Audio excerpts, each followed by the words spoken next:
नमस्कार, मैं Vivek Bindra, founder and CEO बड़ा बिजनेस.com टाइकून्स ऑफ इंडिया। आज 16वां एपिसोड है और ये इंसान बहुत अलग है, थोड़े अलग नहीं है। ये ऐसे व्यक्ति हैं जिन्होंने अपना ब्रिलियंस बाकियों को दिया, जिन्होंने बिलियंस कमा लिए। अपना ब्रिलियंस दिया बाकियों को, उन्होंने कमाए बिलियंस। आज टाइकून की बात नहीं कर रहा, आज एक ऐसे आदमी की बात करूंगा जो कि tycoon behind lot of tycoon है, जो खुद ऐसे टाइकून है जो टाइकून मेकिंग मशीन बन गए हैं। इन्होंने कितने टाइकून पैदा किए, ये वीडियो ना आप समझना, एक क्रांतिकारी इंसान अपनी फिलॉसफी से देश के अंदर बहुत सारे अरबपति अपनी फिलॉसफी से पैदा कर सकता है। ये वो व्यक्ति हैं जिनके बारे में आज तक की सबसे ज्यादा अगर किसी केस स्टडी की डिमांड आई तो इनकी आई है। हर वीडियो में कमेंट्स के अंदर इनके बारे में बात जरूर होती है। आज जितने भी हो ना, श्री राजीव दीक्षित जी के जितने भी फॉलोअर्स हो, इस वीडियो को पहुंचा दो पूरे देश तक, क्योंकि आज पता चलने वाला है एक इनविजिबल नीड को विजिबल कर देने वाले व्यक्ति, स्वदेशी और आयुर्वेद की वो अवेयरनेस देश के अंदर पैदा करने वाले। 2004 से 2024 में क्या अंतर आया, डेटा के साथ बताऊंगा। इन्होंने कितने अरबपति पैदा किए, इन्होंने भारत को बदला कैसे है। वो इंडस्ट्री जो डेंजर में थी, उस इंडस्ट्री को डिमांड में ला दिया।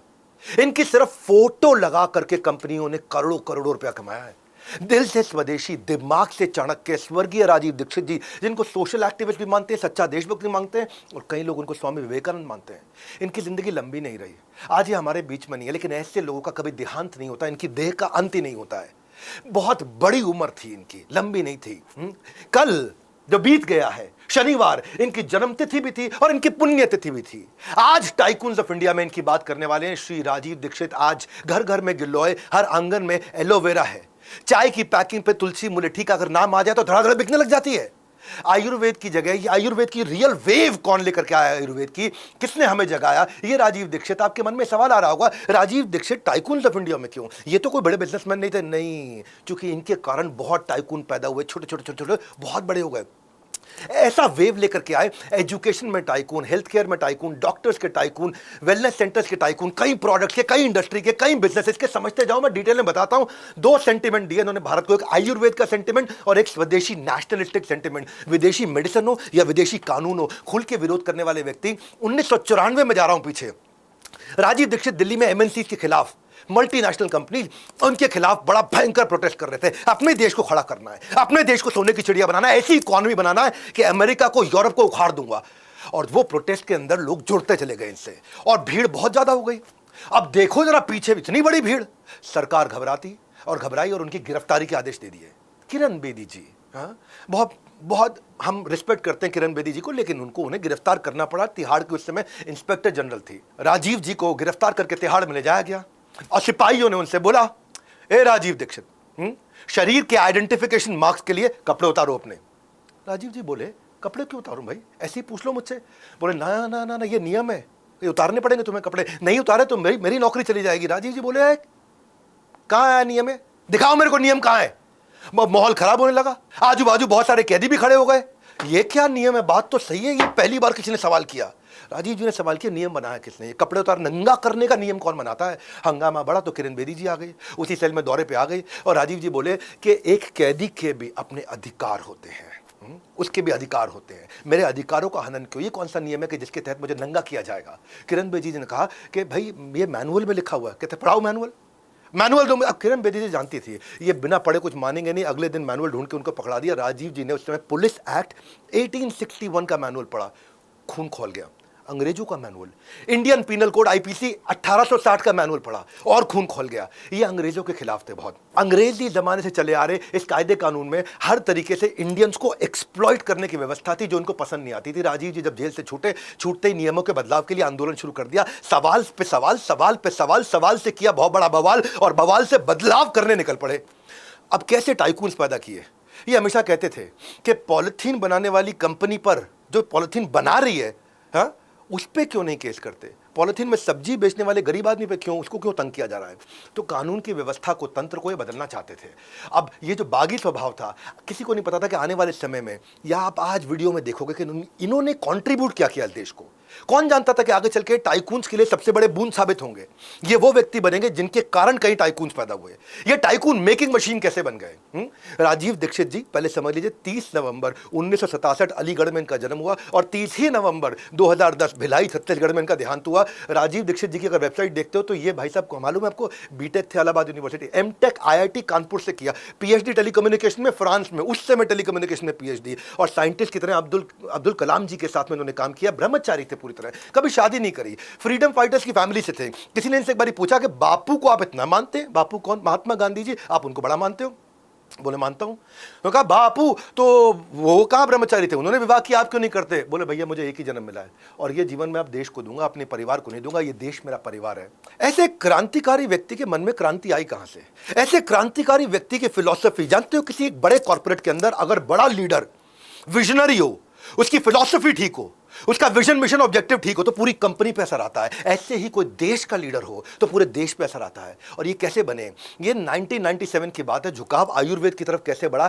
एक इतिहासकार धर्मपाल जी, जो उस समय यूरोप में प्रोफेसर थे, यूरोप के प्रोफेसर धर्मपाल जी ने भारत की प्राचीन औषधि यानी कि कहां से, उसकी विरासत के बारे में बताया। कहां से? बोले आयुर्वेद के ऊपर ये किताबें पढ़ लो एक बार। चरक संहिता इन्होंने पढ़वाई उनको, सुश्रुत संहिता पढ़वाई इनको, अष्टांग हृदय पढ़वाया, कश्यप संहिता पढ़वाई, भाव प्रकाश निघंटु, द्रव्य गुण विज्ञान। जब ये इतना आयुर्वेद पढ़ लिया, आयुर्वेद इनके अंदर समा गया पूरी तरह से।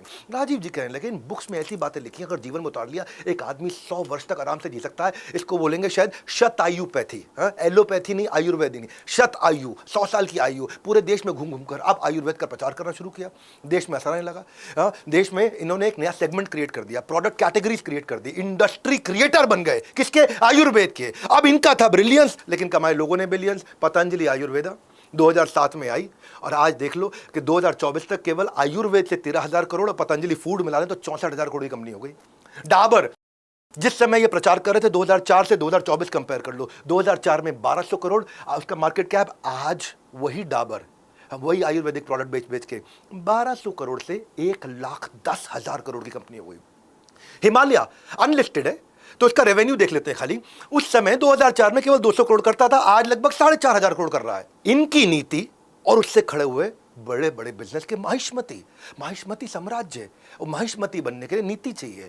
आज एक्सपोर्ट अर्निंग बढ़ गई हमारे देश के अंदर। इनका ग्रोथ का, इन सब चीज़ों का श्रेय, सबसे बड़ा श्रेय राजीव दीक्षित जी को जाता है। देखो जैसे ऐसे शेफ हैं जिन्होंने अपने की इंग्रेडिएंट दिए और की इंग्रेडिएंट से कई किंग तैयार कर दिए। उस समय आयुर्वेद का 2004 में केवल 5% ओवरऑल हेल्थ केयर में कॉन्ट्रीब्यूशन था, केवल 5% हेल्थ केयर में। आज वो 25% हो गया है 2024 के अंदर। आयुर्वेद की इंडस्ट्री उस समय $1 बिलियन थी, जिस समय 2004 में ये प्रचार कर रहे थे। वही 20 साल में 2024 में देखोगे $1 बिलियन से $10 बिलियन हो गई। लार्जर देन लाइफ इंपैक्ट लेकर के आया। मैं जानता हूं मेरी वीडियोस लंबी होने वाली, ये भी लंबी होगी, तो मुझे वो नहीं बताना जो पहले से सब लोग बता चुके हैं। मैं तो आपको इन डेप्थ स्ट्रैटेजी देता हूं। टाइकून्स ऑफ इंडिया का आज 16वां एपिसोड है, और वो भी सिंपल से सिंपल भाषा में, गैस नहीं, ग्रेविटास, रियल कंटेंट। आगे बताता हूं कि कैसे राजीव दीक्षित एक बहुत बड़ा बदलाव लेकर के आए, एक इलनेस से वेलनेस को बिल्ड किया। बोला बीमारी ठीक नहीं करनी, बीमार होना ही नहीं है। बोला पिंपल पे ऑइंटमेंट नहीं लगाना, पूरा खून साफ कर दो, पिंपल आए ही नहीं। एलोपैथी से आयुर्वेद का एक नया क्रांति राजीव दीक्षित देश भर में घूम घूम के प्रचार कर रहे थे। स्वदेशी आंदोलन का 13,000 लेक्चर दिए। भाई साहब मैं सोचता हूं मैं थोड़े बहुत लेक्चर देता हूं, उतने में लगता है यार मैं काफी काम। 13,000 लेक्चर। उस समय भी कहा करते थे आयुर्वेद से बड़े बड़े रोगों का इतना निवारण हो जाएगा, और कहा, और उनकी बात आज सारे एक्सपर्ट्स मानते हैं। मेदांता के नरेश त्रेहान मानते हैं। कौन है नरेश त्रेहान? एक सेलिब्रेटेड कार्डियक सर्जन है, फॉर्मर प्रेसिडेंट ऑफ इंडिया के doctor, Padmashri, Padma Bhushan, Medanta super speciality hospital, ये one of the largest chain है हॉस्पिटल्स की।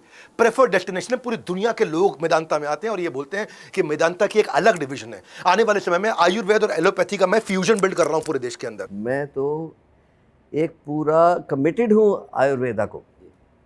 ऑल्टरनेट तो अलग है, मैं तो फ्यूजन कर रहा हूँ आयुर्वेदा और मॉडर्न मेडिसिन की, एलोपैथी की। आपको ताजुब होगा कि आज मेदांता जहाँ बैठे हैं इसमें आयुर्वेदिक हॉस्पिटल है। मेरा इतना बिलीफ है, और मेरा ये बिलीफ जो अभी कंप्लीट नहीं हुआ है वो ये हुआ है कि आने वाले टाइम में एक मेडिसिन बनेगी जो फ्यूजन होगी एलोपैथी और आयुर्वेदा की, जो दुनिया को रूल करेगी।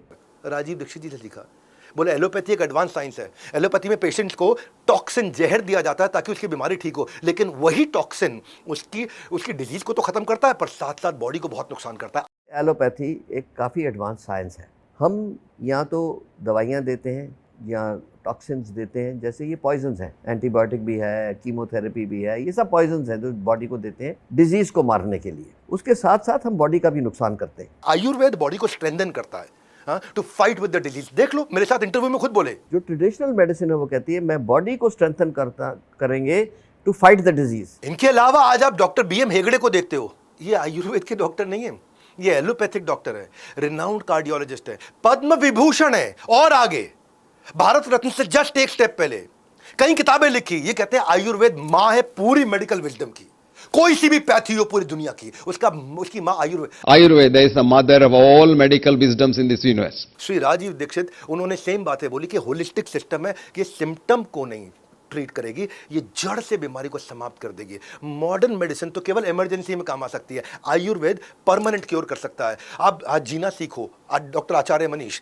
अभी आचार्य मनीष जो है, ये मेरे ही पार्टिसिपेंट रहे हैं, और ये इनके हर हॉस्पिटल के अंदर 300 से ज़्यादा आयुर्वेदिक प्रोडक्ट है, 125 आयुर्वेदिक हॉस्पिटल और उनके क्लिनिक है, 10 लाख से ज़्यादा हॉस्पिटल के पेशेंट और करोड़ों लोगों को अपनी दवाइयाँ दे चुके हैं, ठीक कर चुके हैं। इनके शुद्धि आयुर्वेदा शुद्धि क्लिनिक बहुत सारे हैं। आज आप देख लो, राजीव दीक्षित की पिक्चर हर जगह अपने वेबसाइट पर, अपने एंट्री गेट पर, सब जगह लगाते हैं। और आज मेरे साथ में लीडरशिप फॉरम में हमेशा आते रहे हैं, 5000 करोड़ की कंपनी हो गई। उनका ब्रिलियंस, इन्होंने कमा लिए बिलियंस। ये राजीव दीक्षित ऐसे व्यक्ति हैं जो tycoon behind lot of tycoon. मैं आपको इंडस्ट्री समझाता हूं, इस फिलॉसफी से हुआ क्या, देश में बदलाव कैसे आया, स्टेप बाय स्टेप समझो, और ये ना आपको समझ में ये भी आ जाएगा। अगर आपकी फिलॉसफी ठीक है तो आप अपनी कंपनी में भी एम्प्लॉइज के अंदर, अपने लीडर्स के अंदर फिलॉसफी दिया तो वो भी क्रांति ला सकते हैं। देश का लीडर पूरे देश में क्रांति ला सकता है। ये है एक्चुअली सिद्धांतों का फर्क। राजीव दीक्षित जी ने देखा कि यार ये आयुर्वेद की दवाइयां हैं, इनसे heart, cancer, diabetes, weight loss, arthritis या हार्मोन्स खराब हो रहे हैं, उनको ठीक करना है, कोई डिटॉक्सिफिकेशन करना है, blood pressure, hypertension, anxiety, migraine, liver cirrhosis, kidney creatinine, जिनकी बातों को उन वक्त लोगों ने बहुत इग्नोर किया था ना, आज उनकी बातों पे लोग इग्नोर नहीं गौर कर रहे हैं। कैसे नवजोत सिंह सिद्धू जी का इस समय लेटेस्ट आप कहानी सुन रहे हो कि भाई मेरे ख्याल स्टेज 4 का कैंसर था, 3% सर्वाइवल के चांसेस थे। कपिल शर्मा शो में भी आए थे। भाई नींबू पानी, कच्ची हल्दी या नीम के पत्ते, तुलसी, या फिर पपीते का जूस, अनार का जूस, आंवले का जूस, बीटरूट का जूस, ये वॉलनट खाना, ये सब करना। तो सिद्धू जी की जो वाइफ है बहुत खराब हालत में थी, और वहां से बिना शुगर, बिना कार्बोहाइड्रेट का, जो राजीव दीक्षित जी बताते थे, 6 महीने के अंदर कैंसर से बाहर निकल के आई। उन्होंने आकर के खुद ही ट्वीट करके बताया, stage 4 cancer, metastasis, doctors giving her 3% chance. मैंने अपनी बेटी को कहा, बेटा हम ये डाइट शुरू करेंगे, वाटर विद नींबू, उसके साथ कच्ची हल्दी, उसके साथ एक लहसुन और सेब का सिरका। कैंसर कैन बी डिफीटेड अगर आप अपने लाइफस्टाइल को चेंज करें। आयुर्वेद जो है ना, सिद्धू जी से, राजीव दीक्षित जी से, ये सबसे देख करके मुझे समझ में आया, इलनेस से वेलनेस में जा रहा है। बिजनेस में भी क्या होता है, वेलनेस अगर आ जाए आपके बिजनेस के अंदर भी तो इलनेस नहीं आती है। हाँ, बिजनेस में वेलनेस कैसे आती है? बिजनेस में ना आप रिएक्टिव नहीं, एलोपैथिक अप्रोच नहीं, प्रोएक्टिव आयुर्वेदिक अप्रोच लो। क्वालिटी कंट्रोल नहीं कि भाई खराब ना निकला है ठीक कर दूं, क्वालिटी अश्योरेंस कर दो, खराब निकले ही नहीं कोई चीज। आउटपुट मैट्रिक्स नहीं, इनपुट मैट्रिक्स ठीक करो कि आउटपुट अपने आप अच्छा है। रिजल्ट स्कोर नहीं, एफर्ट स्कोर अच्छा करो कि रिजल्ट अपने आप अच्छा है। स्पोराडिक ग्रोथ नहीं, सस्टेनेबल ग्रोथ लेकर के आपको ऊपर नीचे ना हो। खाली रेवेन्यू नहीं चाहिए कि रेवेन्यू और प्रॉफिटेबल रेवेन्यू चाहिए। ये आयुर्वेदिक स्टाइल है बिजनेस करने का। हैंड एंड लेग से बिजनेस नहीं, हेड एंड हार्ट से बिजनेस होता है। हाँ, जब हेड एंड हार्ट आ जाता है, यानी कि अंदर से होलिस्टिक ट्रीटमेंट, प्रोडक्ट में वैल्यू प्रपोजिशन आ जाता है, एक्सपेंशन नहीं, एफिशिएंसी भी आ जाती है। बिजनेस क्रेडिट लाइन से नहीं, कैश फ्लो से चलना चाहिए। इसको बोलते हैं इलनेस नहीं, वेलनेस चाहिए। मैं लीडरशिप फनल की खुद तारीफ नहीं करना चाहता, मैं प्रोग्राम रन करता हूं, तारीफ तो लोग करते हैं जब बताते हैं कि भाई कसमें खाते हैं कि कैसे हमारी जिंदगी बदल गई। दावे के साथ कहता हूं कि इस प्रोग्राम को आप अटेंड करें, आपका वो शौक पूरा होगा। हार्वर्ड, ऑक्सफोर्ड यूनिवर्सिटी जैसे नॉलेज। बिजनेसमैन के लिए बहुत बड़ी अपॉर्चुनिटी है लर्निंग की, जो आपको कोई नहीं सिखाएगा। सर से क्वेश्चंस पूछ के प्रैक्टिकल एक्शनेबल स्टेप्स हैं जिनको अप्लाई करके बिजनेस को 10x या 100x कर सकते हैं। इतना अमेजिंग जो मेरा एक्सपीरियंस रहा इस 2-3 दिन का, बहुत सारी बड़ी लर्निंग, जैसे सेल्स की लर्निंग, टीम मैनेजमेंट, लीडरशिप, और किस तरीके से आप अपने बिजनेस को 10x में कन्वर्ट कर सकते हो, वो सब यहाँ पे हमें मिला। हम कहते हैं ना क्या, हम तो यार इतना बड़ा बिजनेस कर रही है, क्या करना है यहाँ पे जाके, इनसे क्या सीखेगा। यहाँ पे बहुत कुछ सीखने को है और बहुत बड़ा व्यापार कर सकते हैं, यहाँ पे बड़े ब्रांड बना सकते हैं। मैं आपको सबको रिक्वेस्ट करता हूँ, अगला जो प्रोग्राम है उसको आप ज्वाइन करो। अगर बिजनेस ग्रोथ करना है तो 3 दिन आकर के इस प्लेटफॉर्म पर दीजिए। आगे चलते हैं। टाइकून सीरीज में सबसे इंपॉर्टेंट चीज यहां पे क्या है कि राजीव दीक्षित जी वो टाइकून है जिनके ब्लूप्रिंट से बड़े एम्पायर बने। ये वो टाइकून है जिन्होंने बहुत टाइकून्स पैदा किए। क्या इमामी कंपनी वो जन्म ही इसलिए हुआ क्योंकि राजीव दीक्षित जी ने खुद आकर के उनके बारे में बोला था। 2004 से 2010 तक राजीव दीक्षित जी की पॉपुलैरिटी चरम सीमा पे थी। सभी सभाओं के अंदर बहुत भीड़ आया करती थी। आयुर्वेद को लेकर के सेंटिमेंट बिल्ड हो रहा था। लोगों ने पैसा कमाना शुरू किया। कैसे किया? राजीव दीक्षित जी आए, एलोवेरा की तारीफ करी, डंडी तोड़ो, उसको छीलो, उसके रस को अपने फेस पे मल लो और स्किन फ्रेश रहेगी। इन्होंने क्या ऑर्गेनिक एलोवेरा का जेल लॉन्च कर दिया। बोरोप्लस के ब्रांड में 72% मार्केट शेयर है। वो आज एलोवेरा जेल इनका पूरा यूक्रेन इस्तेमाल कर रहा है। यूक्रेन का हाईएस्ट सेलिंग है, रशिया का हाईएस्ट सेलिंग है, नेपाल का हाईएस्ट सेलिंग है। ये यूक्रेन रशिया आपस में भिड़ रहे हैं, ये भाई साहब अपना एलोवेरा वहां बेच रहे हैं आराम से जाकर के बोरोप्लस के रूप में। राजीव दीक्षित जी बोले आयुर्वेद से आपके बाल सफेद नहीं होंगे, टूटने झड़ने बंद हो जाएंगे। आपको उसमें एलोवेरा चाहिए, आंवला चाहिए, मेथी चाहिए, ब्राह्मी चाहिए, भृंगराज चाहिए। इमामी ने क्या किया? 7 ऑयल का एक ऑयल बना दिया, 7 ऑयल इन 1 2014 के अंदर। केश किंग जाकर के खरीद लिया क्योंकि उसके अंदर ये सारे इंग्रेडिएंट थे। आज इनका 14% रेवेन्यू इसी तेल से आ रहा है जो राजीव दीक्षित जी ने गाइड किया। वो कहते हैं शरीर को निरोग रखना हो तो नेचुरल चीजों का सेवन करो, गिलोय करो, शहद का करो, आंवले का करो, केसर का करो, करेला का करो। तो इन्होंने क्या किया? जंडू कंपनी एक्वायर कर ली। जंडू कंपनी आज 23% इनके रेवेन्यू को। इमामी खड़ा ही ऐसे हुआ। आज इमामी के पास Boroplus, Navratna hair oil, fair and handsome, Zandu balm, Kesh king, Zandu Pancharishta या मेंथोल प्लस बाम, ये सब क्या है? राजीव दीक्षित जी बोले इंडियन कंपनी इमामी की तरह होनी चाहिए जो कि भारतीय कंपनी हो और आयुर्वेद पे चलते हो, तभी हम फॉरेन कंपनी से को उखाड़ सकते हैं। आज इमामी क्या हुआ जानते हैं आप? फर्क क्या हुआ? तब वो छोटी सी 1300 करोड़ की कंपनी थी जब राजीव जी ने प्रचार करना शुरू किया। आज 28,000 करोड़ की कंपनी हो गई। ये है ग्रोथ मल्टीप्लायर। ये इनकी जो प्रेडिक्शंस थी आज इनकी कैलकुलेशन बन गई। इनके ब्रिलियंस से कमाते हैं लोग बिलियन। भाई लोगों, राजीव जी ने 13,000 से ज्यादा लेक्चर दिया। अब हुआ क्या? ये बड़े बड़े अरबपति, इन्होंने देखा कि इनके लेक्चर से भारत के अंदर एक नीड पैदा हो गई, नीड जनरेट हो गई। इन्होंने प्रोडक्ट बनाने शुरू कर दिए। जिन्होंने इनकी बात को समझा, उनकी सीख को स्ट्रैटेजी बनाया, आज वो कहां से कहां पहुंच गए। यही तो मैं बोल रहा हूं, आप कहां से कहां पहुंचोगे ये डिसाइड करता है कि आप तक क्या पहुंच रहा है, आप क्या सुन रहे हो। जिन्होंने राजीव दीक्षित जी को सुना, उनको समझा, you become what you consume. जो आप देख रहे हो, सुन रहे हो ना, वही बन जाते हो। इस वीडियो को सही लोगों तक पहुंचाओ ताकि इसकी वैल्यू लोगों को समझ में आए। राजीव दीक्षित जी के लिए आपने इतनी डिमांड करी थी, आज बनाया ना आपके लिए मैंने, अब तो शेयर करना पड़ेगा आपको। जानते आने वाली कई जनरेशंस को, मैं तीसरा अपना अध्याय ले रहा हूं, 3rd चैप्टर, कई जनरेशंस को इंपैक्ट किया। ये जानते थे अगर आयुर्वेद तक लोग नहीं आ रहे ना, तो आयुर्वेद को लोगों तक लेके जाना पड़ेगा, अवेयरनेस बढ़ाना पड़ेगा और उसकी एजुकेशन पे फोकस करना होगा। तब इन्होंने क्या सोचा कि ये जो इंडियन एजुकेशन है इसका खंडन शुरू करें। आयुर्वेद के प्रचार से आयुर्वेद के डॉक्टर्स की भी डिमांड बढ़ने लग जाएगी। और हुआ यही, 2010 में 40% सीटें खाली रह जाया करती थी। आयुर्वेद के लिए जो डॉक्टर्स बनते थे, जो हॉस्पिटल में पढ़ने जाते थे, 40% सीटें खाली रहती थी। आज 2024 में 100% ऑक्यूपेंसी हो गई है। आज एम्स की तर्ज पे भारत सरकार ने, जैसे एम्स है वैसे ही एक all India institute of Ayurveda भी बना दिया और यह भी कह दिया हर एम्स के अंदर एक आयुर्वेद का यूनिट भी होगा। ये उन्होंने जो प्रचार किया ना, उन्होंने कहा कि जब आयुर्वेद की डिमांड बढ़ेगी ना, तो आयुर्वेद के एक्सपर्ट्स का सम्मान भी बढ़ेगा। और वो सम्मान कैसे बढ़ा? 2010 से 24 का एक आंकड़ा बताया था आपको। एलोपैथी में जो डॉक्टर्स थे उनकी सैलरी हाइक 60% हुई है और आयुर्वेद में जो डॉक्टर्स थे उनकी सैलरी हाइक 150% हुई है। 60%, 150%। 150 इनकी ज़्यादा इसलिए हो गई क्योंकि पहले इनकी बहुत कम थी, तो पैरिटी के नजदीक आने लग गए आपस में। राजीव दीक्षित जी के बारे में ना सोच के ऐसा लगता है कि इनका एक स्ट्रॉन्ग स्किल था कि भविष्यवाणी अपनी पहले कर देते थे और रिजल्ट हमारे सामने, एक यूनिवर्सल एक्सेप्टेंस आ गया आयुर्वेद का। उनका वो क्या कहते थे कि इसकी गूंज भारत में नहीं पूरी दुनिया में सुनाई पड़ेगी। वही हुआ, ग्लोबल सेलिब्रिटीज आज दुनिया भर से आयुर्वेदिक ट्रीटमेंट लेने के लिए यहाँ के वेलनेस सेंटर्स में आते हैं। मेडोना, डेमी मूर या जूलिया रॉबर्ट्स या टोनी ब्लेयर, ये सब दुनिया भर से बड़े बड़े सेलिब्रिटीज आ रहे हैं। राजीव दीक्षित कहते थे कि आपको ब्लाइंडनेस हो, ऑटिज्म हो, एल्जाइमर हो, कोई सेक्सुअल डिसऑर्डर हो, कोई स्लिप डिस्क हो, कोई प्रेगनेंसी की वेलबींग चाहिए हो। फर्क क्या हुआ? कीनिया के जो प्राइम मिनिस्टर, हमारे प्राइम मिनिस्टर ने बताया, कीनिया के जो एक्स प्राइम मिनिस्टर थे, उनकी बेटी की आंखें कोई ठीक नहीं कर पाया पूरी दुनिया में। साउथ इंडिया में आकर के एक आयुर्वेदिक हॉस्पिटल में उन्होंने ट्रीटमेंट कराया, उनकी आंखों की रोशनी पूरी वापस आ गई।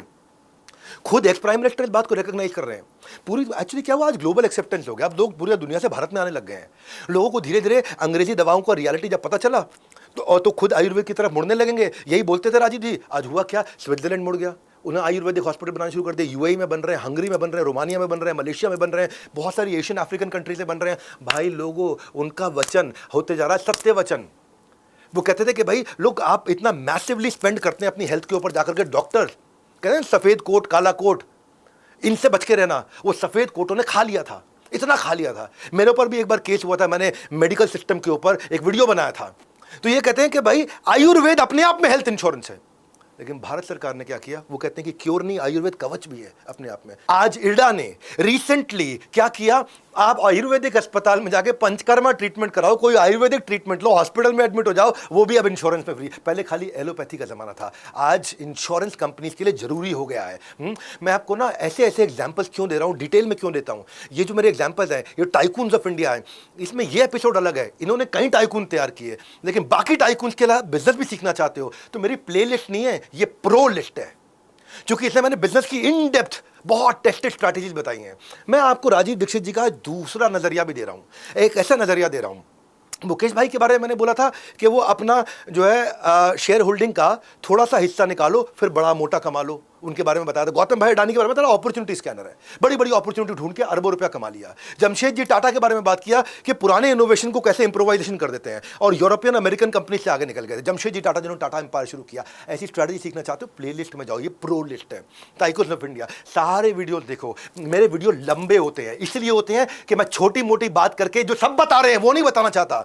अगर ब्रिलियंस आएगा तो बिलियंस आएगा, आपके पैसे थोड़ी लग रहे हैं देखने में। मैं अपने चौथे चैप्टर पे लेके जाता हूं। इन्होंने टूथपेस्ट इंडस्ट्री में क्रांति ला दी। आपके टूथपेस्ट में नमक है, आपके टूथपेस्ट में नमक है, शत्रुघ्न सिन्हा की लड़की आकर के बोले जाए है जी कोलगेट बना दिया, दादी माँ के नुस्खे लौंग के गुण कोलगेट वेद शक्ति बना दिया। कहां से आए ये कोलगेट वेद शक्ति? अब किधर थे ये सारे अंग्रेजी कंपनियां? पहले देश का लाल डाबर रेड बना दिया, प्रकृति के गुणों से भरा नेचुरल टूथपेस्ट दंत कांति बना दिया करके स्वामी रामदेव ने। डाबर का अपना herbal clove cavity protection toothpaste आ गया। वीको वज्रदंती तो चल ही रहा था, हिमालय आ गया जी अपने हर्बल टूथपेस्ट लेके। अब वो श्री श्री रविशंकर भी आ गए, श्री श्री तत्व आयुर्वेदिक अपना टूथपेस्ट लेकर। राजीव दीक्षित जी कहते हैं कि टूथपेस्ट के अंदर बेसिकली गड़बड़ क्या है, इसके अंदर ना क्या होता है, कार्सिनियोजेनिक होता है।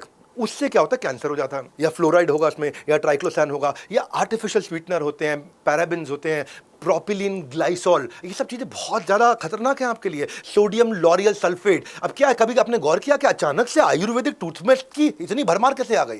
टूथपेस्ट का मार्केट साइज अचानक 15,000 करोड़ का कैसे हो गया? डाबर रेड लाल जो था अपना 2004 में, आज वो 10% रेवेन्यू को कंट्रीब्यूट कर रहा है। डाबर इंडिया का आज मार्केट कैप 1,10,000 करोड़ का हो गया डाबर का इस समय। 2004 तक खाली वीको वज्रदंती आया करता था। आज टूथपेस्ट में नमक भी है, टूथपेस्ट में बबूल भी है, टूथपेस्ट में नीम भी है, टूथपेस्ट में राख भी है, टूथपेस्ट में चारकोल भी है, टूथपेस्ट में हल्दी भी है, लौंग भी है। ये सब का क्रेडिट राजीव दीक्षित जी को जाता है। इसके प्रचार से आयुर्वेदिक टूथपेस्ट की डिमांड इतनी बढ़ गई, 2004 में जो 2,000 करोड़ से भी कम था, आज 2024 में वो 20,000 करोड़ से भी ज्यादा हो गया। डिमांड को देखते हुए कोलगेट ने क्या किया, यूएस और यूरोप में भी आयुर्वेदिक टूथपेस्ट लॉन्च कर दिए सारे। उन्होंने क्या सॉल्ट बेस्ड टूथपेस्ट लॉन्च कर दिया और उसको जाके पेटेंट करा दिया कोलगेट ने।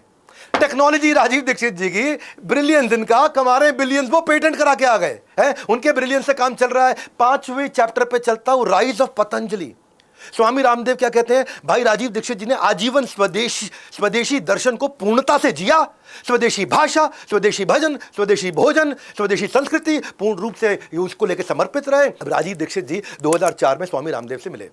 अब रामदेव जी योगा में एक्सपर्ट और ये आयुर्वेद में एक्सपर्ट, हर्ब्स में एक्सपर्ट, स्वदेशी में एक्सपर्ट। और रामदेव जी योग के प्रचार में लगे, ये आयुर्वेद के प्रचार में लगे। दोनों को लगाया, साथ में मिल जाते हैं, कॉम्प्लीमेंट करते हैं, पार्टनरशिप शुरू हो गई। अब ये कहा जाता है कि राजीव दीक्षित जो थे वो रामदेव जी के मेंटोर थे, उनको बहुत गाइड किया करते थे। न्यूयॉर्क टाइम्स सबसे फेमस अखबार है पूरी दुनिया भर का, उसका कहना है कि राजीव दीक्षित रामदेव के सबसे क्लोज एडवाइजर रहे हैं। उन्होंने स्वदेशी जो तो इकोनॉमिक्स है, स्वदेशी इकोनॉमिक्स इन्होंने सिखाया उनको, और पतंजलि को एक नेशनल ब्रांड बनाने में बड़ा हेल्प किया। और राजीव दीक्षित जी ने बाबा रामदेव से बोला कि योग आयुर्वेद के द्वारा हमें भारत को आत्मनिर्भर बनाना है, और पतंजलि आयुर्वेद 2006 में शुरू करा दिया। 51 करोड़ का था उस समय। राजीव जी के देहांत होते होते 300-325 करोड़ का हुआ, लेकिन आज 2019 के अंदर एफएमसीजी में देश का सबसे बड़ा ब्रांड हो गया। 2009 में ना उन्होंने उनको बोला कि हम भारत को पूरी तरह स्वदेशी बनाएंगे, भारत स्वाभिमान आंदोलन शुरू करते हैं, आंदोलन शुरू करके एक पॉलिटिकल पार्टी बनाएंगे। 2014 में हम इलेक्शन लड़ेंगे पूरे देश के अंदर स्वदेशी नीतियों के लिए। लेकिन ठीक 1 साल बाद 2010 में उनका देहांत हो गया, रहस्यमयी तरीके से उनकी मौत हो गई, और ये संभव नहीं हो पाया। आज तो मैं देखता हूँ ना टीवी पे, वो सोनी पे आता शार्क टैंक है, शार्क टैंक पे पिक्चर आता है, कोई भी आकर के बताता है मेरा product ayurvedic ingredient, ayurvedic ingredient. हर ब्रांड चिल्ला चिल्ला के पोजीशनिंग कर रहा है, वो राजीव दीक्षित जी की स्क्रिप्ट है। 6ठे चैप्टर की तरफ लेके जाता हूँ, magical power of aloe vera and tulsi, जो जानता ही नहीं था। कहते टैबलेट का पत्ता नहीं खाना है, नीम तुलसी का पत्ता खाना है तोड़ के बस पौधे से। टैबलेट का पत्ता नहीं खाना पड़ेगा आपको, कैप्सूल का पत्ता नहीं खाना पड़ेगा, जब नीम तुलसी का पत्ता तोड़ के खा। राजीव जी ऐसा कमाल के व्यक्ति। आज मैं आपको एक ऐसे पौधे के बारे में बताता हूं जिसको 20 साल पहले खरपतवार मानते थे। अगर वो पौधा उग जाए ना खेत के अंदर तो किसान टेंशन हो जाती थी कि नुकसान समझ लेता था, भाई नुकसान हो गया है। आज उसी प्लांट की इतनी डिमांड है कि वो अपने आप में प्लांट बहुत बड़ा इंडस्ट्री बन गया, जिसके बारे में हर ब्रांड से लेकर के हर घर की बालकनी तक एरा गैरा की जगह एलोवेरा आ गया। हाँ, कोई एरा गैरा नहीं, इसका सारा श्रेय राजीव दीक्षित जी को जाता है। एलोवेरा के बेनिफिट्स उन्होंने समझाए सोशल मीडिया पे अपने वीडियोस की, जब उनकी अवेयरनेस हुई। डायबिटीज, इंपोर्टेंसी, कभी स्किन आपकी जल जाए, बर्न हो जाए, कॉन्स्टिपेशन हो जाए, पेट खराब हो जाए, कोई इरिटेबल बाउल सिंड्रोम जिसका एलोपैथी में इलाज ही नहीं है, आपके बाल गिर रहे हैं, आपका कोई घाव हो गया है, कोई कट्स है, कोई गैंग्रीन हो गया है, एलोवेरा। एलोवेरा, हाँ, एक पंजाबी में भी कहते हैं एलोवेरा। हाँ, वो मतलब बड़े भाई को बोलते हैं, लेकिन ये अलग है। डाइट ऐसी खाई कि दवाई खाने की कभी नौबत ही नहीं आई। ये कहते थे ये इतने घरेलू नुस्खे बताए इन्होंने एलोवेरा, नीम, तुलसी को, उसके बारे में बता। 2004 से पहले अगर देखोगे ना तो आपको एलोवेरा के प्रोडक्ट्स की एक आधी कंपनी नहीं मिलेगी। आज 2024 में ऐसी बाढ़ आ गई कि beauty, personal care, face wash, moisturiser, sunscreen लगाओ, मुंह पे सर पे शैम्पू लगाओ, बॉडी लोशन लगाओ, वेट टिश्यू लगाओ, दवाइयाँ लेके जाओ, बर्न ऑइंटमेंट हो, एंटीसेप्टिक जेल हो, सब में एलोवेरा। ओरल अल्सर ट्रीटमेंट हो, मुंह में छाले हो जाए, एलोवेरा। फूड बेवरेज के अंदर एलोवेरा का जूस, हर्बल टी और फ्लेवर ड्रिंक्स आ गई। मेरा अपना एक लीडरशिप उनका पार्टिसिपेंट ऋषभ, इन्होंने इनकी क्या किया, फ्रूट जूस के अंदर एलोवेरा डाल दिया, कंपनी बनाई एलो फ्रूट। हाँ, मैंने काफी टाइम उनकी मेंटरिंग भी करी थी। आज उनके 26% शेयर इमामी ने खरीद लिए हैं, क्योंकि जहां भी आ जाए एलोवेरा बात बन जाए जी। कोई डिटॉक्स सप्लीमेंट चाहिए, कोई डाइजेस्टिव टॉनिक चाहिए, इम्यूनिटी बूस्टिंग चाहिए, किसी ने नहीं सोचा था aloe vera capsule, lip balm, anti ageing, मतलब आप कमाल हो गया। डाबर, पतंजलि, इमामी, जीना सीखो, Lotus Herbal, brilliance Rajiv Dixit ने दिया, बिलियंस इन्होंने कमाए। आज इंडिया एलोवेरा का दुनिया का सबसे बड़ा प्रोड्यूसर, 80% दुनिया की सप्लाई एलोवेरा की भारत से आ रही है। 2004 में जो खाली 200 करोड़ का एलोवेरा था, आज 15,000 करोड़ से ज्यादा का तो खाली एलोवेरा बिक रहा है। तुलसी के बारे में राजीव दीक्षित जी, तुलसी खैर भगवान कृष्ण को बहुत प्रिय है, तो राजीव दीक्षित जी ने कहा तुलसी सिर्फ आंगन के लिए नहीं है, तुलसी हमारे बॉडी पार्ट्स के लिए भी अच्छी है। आपको कोई फ्लू हो जाए, कोई वायरल हो जाए, कोई कोल्ड हो जाए, कोई फीवर हो जाए, कोई इम्यूनिटी बूस्टर चाहिए आपको, आज आप देख लो तुलसी की चाय, तुलसी का काढ़ा, तुलसी की चटनी, तुलसी के कैप्सूल, तुलसी के पाउडर, तुलसी का फेस वॉश कौन लेकर के आया, तुलसी के फेस पैक, तुलसी का हेयर ऑयल, तुलसी का शैम्पू, तुलसी का साबुन कौन लेकर के आया, तुलसी का माउथ वॉश, तुलसी का हनी, तुलसी की कैंडी कौन लेकर के आया। ये सब पतंजलि, हिमालय, डाबर, ऑर्गेनिक इंडिया, कपिवा,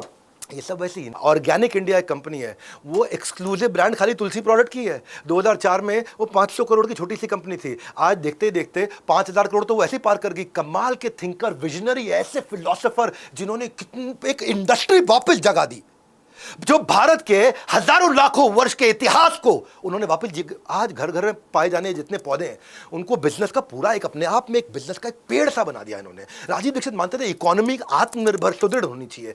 ये कहते थे इंपोर्ट सेंट्रिक नहीं, एक्सपोर्ट सेंट्रिक इकोनॉमी होनी चाहिए, मेरा आयुर्वेद पूरी दुनिया में जाना चाहिए। लेकिन इनके इस मिशन को ब्रेक लग गया जब 2010 के अंदर इनकी असामयिक, एकदम अनटाइमली इनकी डेथ हो गई, जो कि डेथ की मिस्ट्री है। आज मेरा 7वां अध्याय, 7th chapter, death mystery. Heart attack था या मर्डर था, किसी को नहीं मालूम। उनके जस्ट क्रिमेशन से पहले, क्रिमेशन के लिए आनंद फानन में उनको जो है हरिद्वार ले जाया गया। हरिद्वार ले जाया गया, स्वामी रामदेव ने बोला कि भाई ये हम आयुर्वेद को मानने वाले, हरिद्वार को मानने वाले, पतंजलि को मानने वाले, है ना, तो हरिद्वार में इनका क्रिमेशन करें, क्योंकि इनको हरिद्वार बहुत पसंद था, भगवान का द्वार है। और ले गए उनको, पोस्टमार्टम हुआ नहीं उनका। हाँ, उनके इसमें मैं किसी पे आरोप नहीं लगा रहा, क्योंकि समझ में नहीं आया कि हुआ कैसे ये। उनको कभी हार्ट की प्रॉब्लम नहीं थी लाइफ में, उनको कभी जिंदगी में बीमारी नहीं हुई, उन्होंने कभी जिंदगी में एक गोली नहीं खाई। जब शरीर छोड़ा उन्होंने, उनके पूरे होंठ नीले हो चुके थे। पोस्टमार्टम करने नहीं दिया, जल्दीबाजी में उनका क्रिमेशन हो गया। और डॉक्टर्स ने जब राजीव दीक्षित जी को डिक्लेयर किया 30 नवंबर 2010, अभी जो कल की बात कर रहा हूँ, आज से 14 साल पहले, कि उनको हार्ट अटैक हुआ, तो उनका जो मृत शरीर हरिद्वार में, पतंजलि में, आनंद फानन में क्यों हुआ, किस लिए जलाया गया, क्यों किया गया, उनके घर पे क्यों नहीं हुआ, ये नहीं मालूम। भाई के मन में, जो उनके भाई थे, हाँ, मैं प्रदीप दीक्षित की बात कर रहा हूँ, कह रहे भाई के मन में सिर्फ एक बात बैठी थी, स्वदेशी स्वदेशी स्वदेशी स्वदेशी। आरोप तो मैं किसी पे लगा नहीं सकता, ना मुझे मालूम है ना किसी और को मालूम है। एक इत्तेफाक ही है कि राजीव दीक्षित जी का देहांत उसी दिन हुआ जिस दिन उनका जन्म दिवस था। आज उनकी मृत्यु को 14 वर्ष हो गए, लेकिन ऐसे लोगों की मृत्यु नहीं होती। इनके मृत्यु के कारण पे अनिश्चितता बनी हुई है। इट इज अनसर्टन अभी तक कि क्यों हुआ, उनकी मौत का कारण अज्ञात है। कमेंट बॉक्स में अगर आप अपनी फीलिंग शेयर करना चाहते हो, आपको मालूम है, आप कुछ कहना चाहते हो, कहिए। पर एक बात बता दूं, नीतियों पे चलने वाला व्यक्ति कभी नहीं डरता, कभी नहीं मरता। ये कौन कहते थे? राजीव दीक्षित। दोबारा बोलता हूं, राजीव दीक्षित कहा करते थे, नीतियों पे चलने वाला व्यक्ति कभी नहीं डरता, कभी नहीं मरता। ये निडर व्यक्ति ऐसे जिन्होंने सारी एमएनसीज को हमारे देश में आकर के उखाड़ा। 30 नवंबर 1967 को इनका जन्म हुआ, 30 नवंबर 2010 यानी कि अभी से एक दिन पहले इनका निधन हुआ। इस सर्कल ऑफ लाइफ में डेट बेशक सेम है, लेकिन फेट बहुत लोगों के बदल गए। इनका ब्रिलियंस कईयों ने कमाए बिलियंस, बीज इनका बिजनेस सबका, अपनी सक्सेस स्टोरी तो कई लोगों ने लिखी है, लेकिन राजीव दीक्षित जी वो नाम है जिनके नुस्खों को नीति बना के कई माहिष्मती बड़े बड़े साम्राज्य खड़े हो गए। ये जाते जाते आयुर्वेद को दीर्घ आयु देकर का आशीर्वाद देकर चले गए, अपना नाम अमर कर गए। इसके अलावा आपसे एक और प्रार्थना है, अगर आप भी किसी का नाम ऐसा जानते हो जो नथिंग से बड़ा किंग बनाए, जिसकी स्ट्रैटेजी ने उसको टाइकून बनाया, नीचे नाम लिखो, क्योंकि मैं हर संडे आता हूं, गहरी स्ट्रैटेजी लेकर के आता हूं।